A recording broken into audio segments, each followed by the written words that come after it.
skinned buffoons. Time for a high-caliber breakfast in bed. Oh, I do so love the smell of burnt plastic in the morning.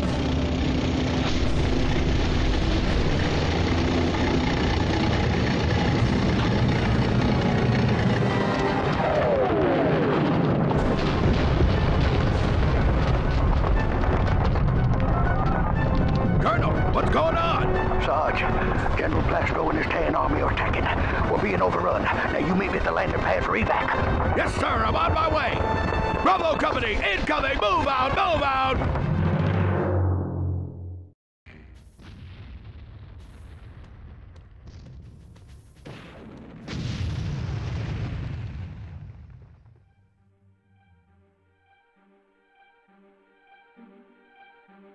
Simple enough objectives. Still, I'd like to help out as many of our grunts along the way as we can.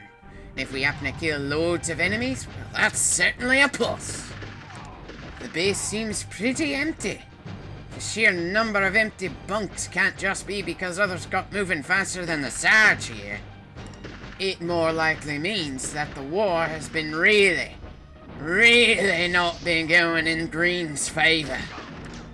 While we could go to the Colonel and finish this mission in less than 5 minutes, I'd rather explore the entire map in this mission.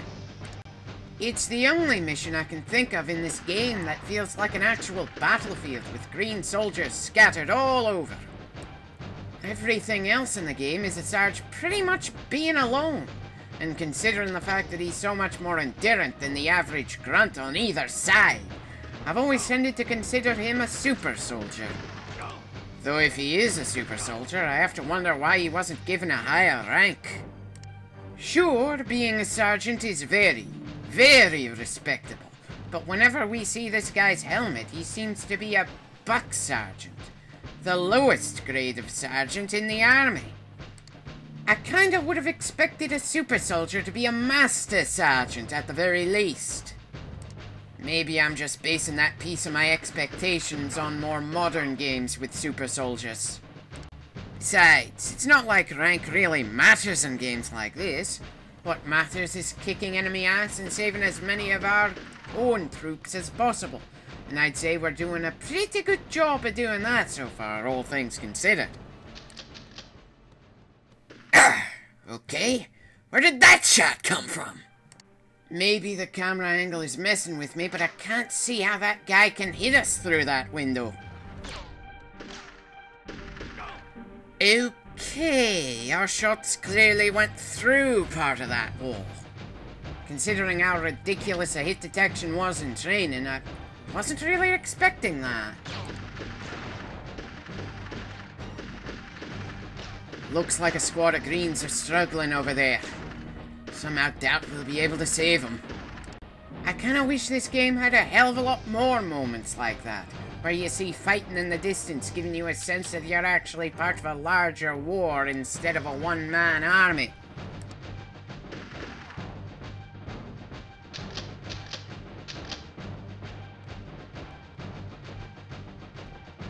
Okay, I distinctly remember a tank here in all my other playthroughs over the years. Good to go. Guess someone else took care of it. Hope whoever did made it out alright. Not really sure what this path could have been for before the attack. It's possibly still under construction, though what would need a trench this deep dug and ending in a small circle is beyond me. All I know is there are enemies around here and there's not much reason not to clear them out.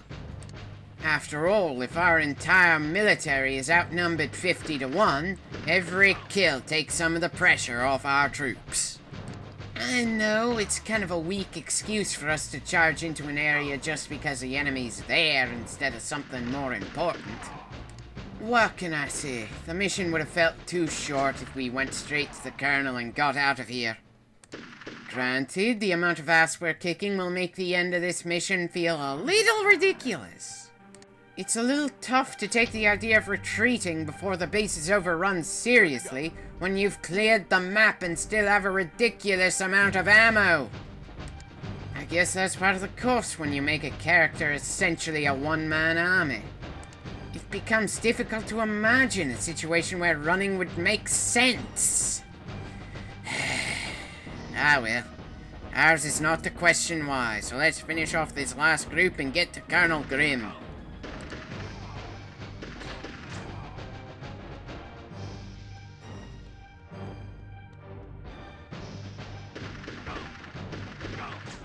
Wonder how many of our guys we managed to save. I also wonder why there doesn't seem to be any land route in or out of this base, despite the fact the cutscene showed one. Seriously, this boxed-in canyon doesn't seem like the same flat base that General Plastro started shooting at.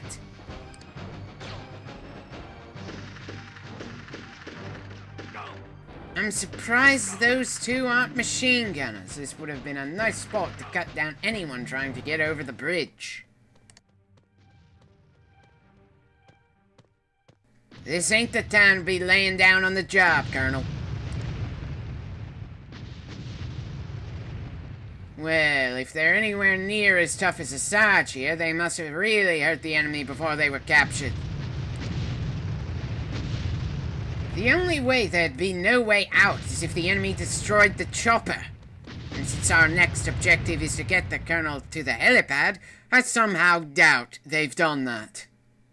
Still, I wouldn't be surprised if we have to find the pilot back at the base or something.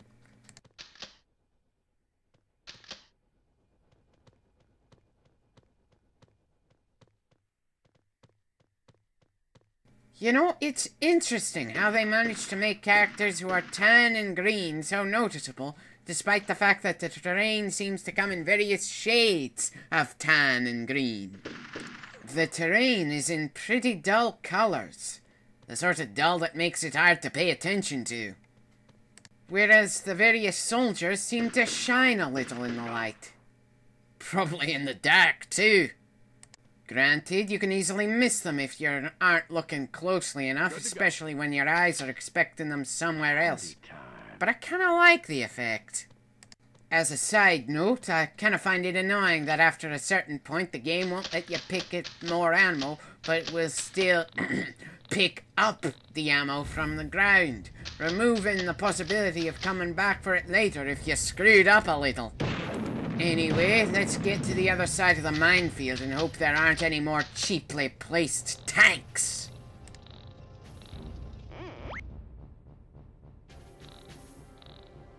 Oh God, don't tell me the Colonel is stuck behind the minefield. I can't count the number of times over the years that I lost this mission while the chopper is inside because Colonel Grimm decided to take a stroll through the minefield after us and didn't bother remembering where we walked.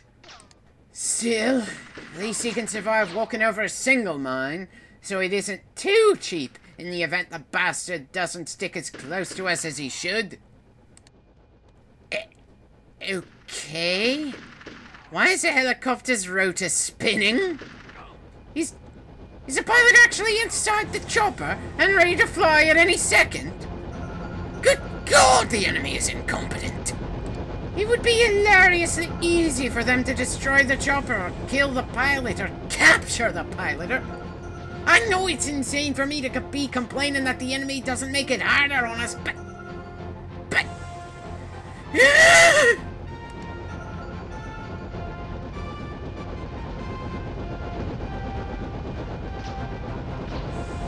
Something about the inside of that helicopter doesn't look right. We don't seem to have anywhere to sit, or any way to get into the cockpit, really. I know, N64 graphics, but would it have killed them to make a bench or something? Well, since the squad name is highlighted, I somehow doubt they're dead. 42! It was a tough assignment,